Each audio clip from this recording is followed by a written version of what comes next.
Hey, this is Dr. Brian Adkins with the Adkins Academy. Want to give you a clear view of kind of part of what we do within our class. And so we're actually doing the reading class today. So I want to give you a snapshot of some of the things that we do. So let's actually go right into it, and you'll see me talking to the students here. So let's go right into it, all right?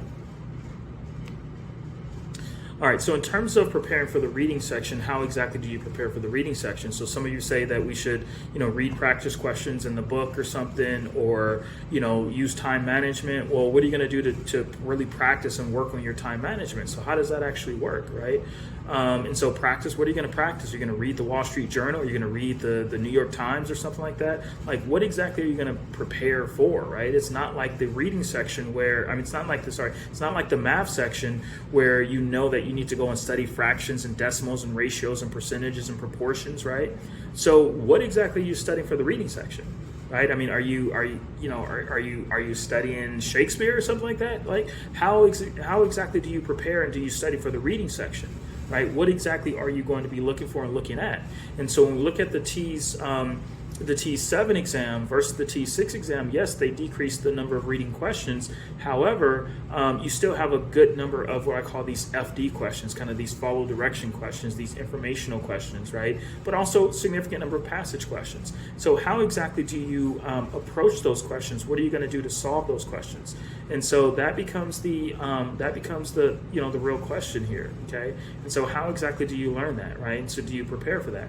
And I would actually say that there's no real way to study for the reading section. So it's not about studying for the reading section as much as it's about understanding exactly how to approach it and approach the questions, okay?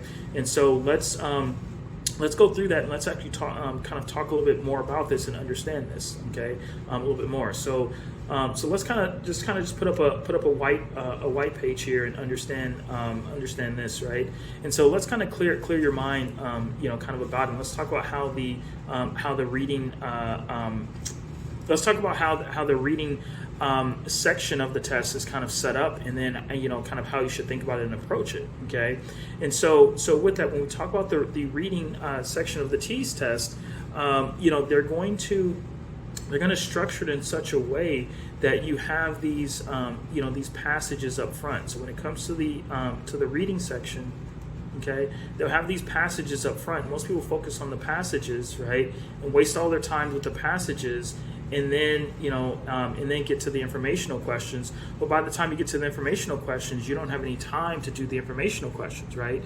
And so with that, the goal would be to to obviously make sure that you can get through all of the questions, okay? And so with that, how exactly do you do that? Because we saw on the previous screen here that there are 39 questions in the reading section, right? So 39 questions in total, right? And so with those 39 questions, right, if you have, let's say, 2 passages or so, the majority of those questions are going to be passage questions. So the passage questions over here. Okay, I'm sorry. So if you have 39 questions, the majority of your questions are going to be informational questions. So informational questions. Okay, so informational questions. Okay.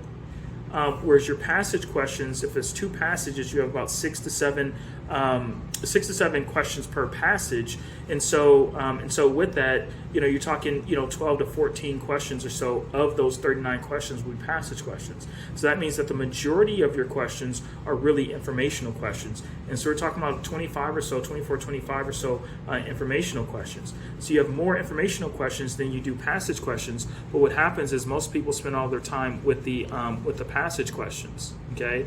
And so reading the passage multiple times. And so that's definitely not the approach that you want to take to being able to do well with the reading section, okay? And so with that, let's take a slightly different approach, and let's actually do something where you kind of do what's going to work best for you. And so part of that is doing a lot more of these informational questions, and doing more of these informational questions faster, doing these informational questions first, okay? And so I would suggest that you actually start here, okay? So start here with the informational questions and work your way toward the passage questions, and so end here, okay? And so, the question is, can you do this? Well, yeah, you can absolutely do this, right?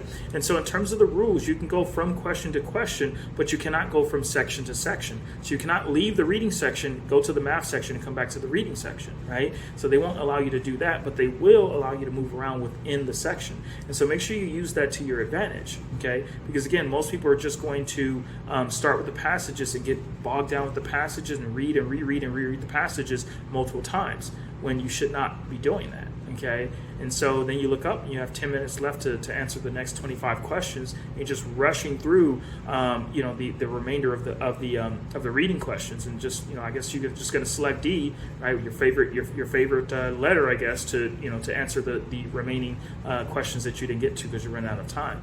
And so instead of playing that strategy, let's actually do a totally different strategy. Work from the back, work towards the front, and obviously. Do a lot of those easier informational questions first. And so if you want to learn, obviously how to do that, let's definitely talk about it now. Okay. And so in terms of how to do that, one second. All right, so if you want to learn how to do that, definitely click the link below. Take a look at our website. Take a look at the other reading. Take a look at our reading video on our website because there's definitely information there. But reach out to us 301-960-4950. We'd love to show you more of these techniques and show you how you can definitely do this and really get your T score into the 80s and 90s, like so many of my other students here. And so we'd love to help you get your score to a 92 or 89 or even higher, okay, just like Hannah did right here. All right, so we'll see you on the next one.